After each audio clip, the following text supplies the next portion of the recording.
మనం చూస్తున్న ఈ మొక్కజొన్న పంట గజపతి జిల్లాలోని ఆర్ ఉదయగిరి బ్లాక్లోని కొసడాకు వెళ్ళే దారిలో ఈ పంట ఎక్కువ పండుతున్నది.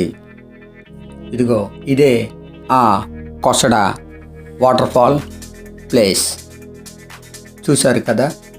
దాటగానే ఇటువంటి చక్కని జలపాతంతో ఆ వాటర్ఫాల్ ఎంతో అందంగా ఉంటుంది. ఇక్కడ చాలామంది పిక్నిక్ వచ్చే యాత్రికులు ఎంజాయ్ చేస్తుంటారు.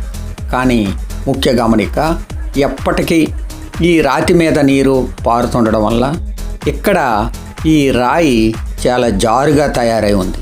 లోపల దిగేటప్పుడు కొంతమంది జారిపోతుంటారు. కాబట్టి ఈ ప్లేస్ని కొసడ అని పేరు. కొసడ అంటే జారుట. ఒడియాలో కొసడ అంటే తెలుగులో దాని అర్థం జారిపోవడం. కాబట్టి ఈ రాతి మీద మనం నీటి లోపల వెళ్ళేటప్పుడు కొంచెం జాగ్రత్తగా వెళ్ళాలి. ఎందుకంటే చాలామంది జారిపోవడం మేము డైరెక్టే చూసాం. ఇక్కడకు చాలామంది యాత్రికులు ఈ జలపాతాల సవాళ్ళు దాని అందాన్ని ఆస్వాదిస్తూ ఈ డిసెంబర్ నెలలో ఎక్కువ మంది పిక్నిక్లు ఎక్కడ చేసుకుంటూ ఉంటారు. చూశారు కదా ఎంత అందంగా ఈ జలపాతం గలగల సవ్వళ్ళతో పారుతుందో. ఇదిగో ఒకే రాయి, ఈ విధంగా మొత్తం ప్లేస్ అంతా రాయి, ఎక్కడ నేల కనిపించదు. చూశారు కదా చల్పీలతో ఎంత ఎంజాయ్ చేస్తున్నారు.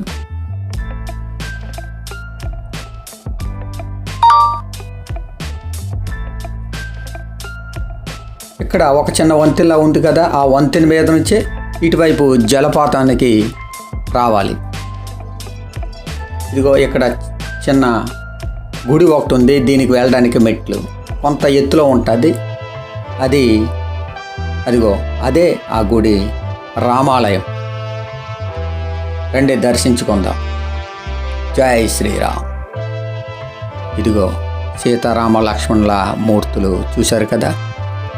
ఇక్కడ నుండి ఆ వాటర్ ఫాల్ యొక్క అందం ఈ విధంగా మనం చూడవచ్చు. ఈ కొసడ జలపాతానికి సమీపంలో ఒక ఊరు ఉంది. చూశారు కదా బ్రిడ్జి. ఆ బ్రిడ్జి దాటగానే ఒక ఊరు ఉంటుంది. అక్కడ నుంచి ఈ జలపాతానికి నీరు వస్తుంది. ఇది చూసిన తర్వాత మేము తిరిగి వెళ్ళిపోతున్నాం. అదే బ్రిడ్జి మీద గుండా వెళ్ళే దారిలో చాలా దుకాణాలు ఉంటాయి. అదేవిధంగా పిక్నిక్ చేసుకోవడానికి ప్లేస్ బాగుంటుంది. ఇదిగో పిక్నిక్ ఫొటోస్. అదేవిధంగా ఇక్కడ పార్కింగ్ కోసం పెద్ద ప్లేస్ ఉంటుంది. మనం తెచ్చుకున్న వాహనాలు ఎక్కడ నిలుపుకోవచ్చు. పిల్లలకు ఊయళ్ళు ఊక్కోవడానికి ఊయళ్ళు అన్నీ ఉంటాయి. వాటర్ ఫాల్ నచ్చితే లైక్ సబ్స్క్రైబ్ చేసుకోండి.